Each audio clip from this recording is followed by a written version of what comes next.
Alors effectivement, on a mené une enquête à Unisanté où on a pris toutes les données médico-administratives, c'est-à-dire c'est des données qui sont prises de manière standardisée pour tous les séjours hospitaliers, que ce soit en général l'âge, le sexe, le motif d'admission, les choses comme ça. Et puis on les a regardées sur toute la Suisse de 2009 à 2017, ça fait à peu près 224 000 événements coronariens. Qu'est-ce que c'est? C'est l'infarctus quand on en parle, qu'on fait un infarctus au niveau du cœur.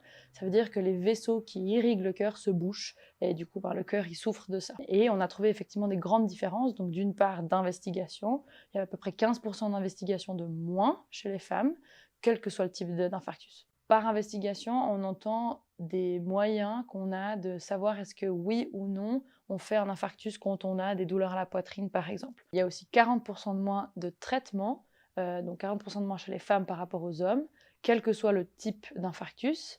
Et les traitements, on entend par ça soit les fameux pontages, soit les stents. C'est les deux différents traitements qu'on a de l'infarctus. Et puis ça, les femmes, elles en bénéficient moins, que ce soit l'un ou que ce soit l'autre. Il y a moins d'investigation et de traitement, mais surtout le problème, c'est les conséquences de ça.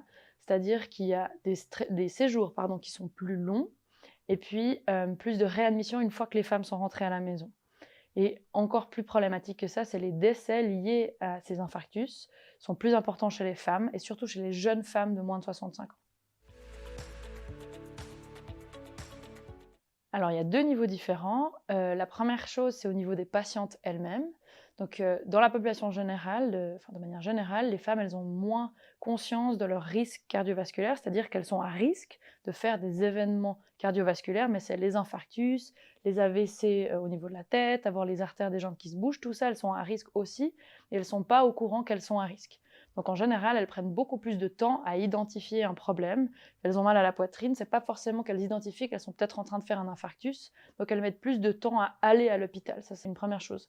Et puis la deuxième partie, c'est le personnel soignant, les soignants, les soignantes, qui eux et elles aussi ont une méconnaissance par rapport au risque que les femmes ont de faire un infarctus ou des événements cardiovasculaires de manière générale.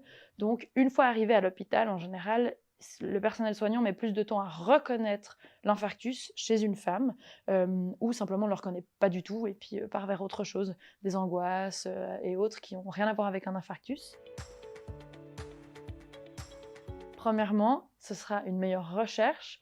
Par meilleure, j'entends d'inclure les femmes également dans les recherches sur les maladies cardiovasculaires, parce que pour le moment, on n'a que sur les hommes de 50 ans caucasiens, et donc on a besoin de les inclure pour avoir une meilleure connaissance de tous les symptômes. Et la deuxième, comme tout, c'est la formation.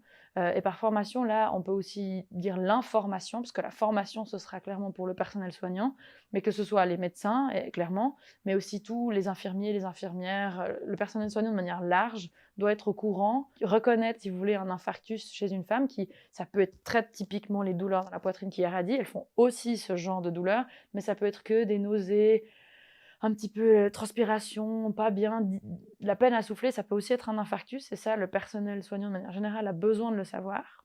Et puis l'information, donc la deuxième partie, c'est à la population générale, donc aux femmes, aux hommes aussi, mais surtout aux femmes, de savoir qu'elles sont à risque de faire des événements cardiovasculaires, qu'elles les reconnaissent, qu'elles reconnaissent les différents symptômes, et puis qu'elles sachent qu'elles doivent aller aussi rapidement trouver de l'aide, aussi rapidement que les hommes, quand elles ont l'impression qu'elles peuvent être en train de faire quelque chose de cardiovasculaire.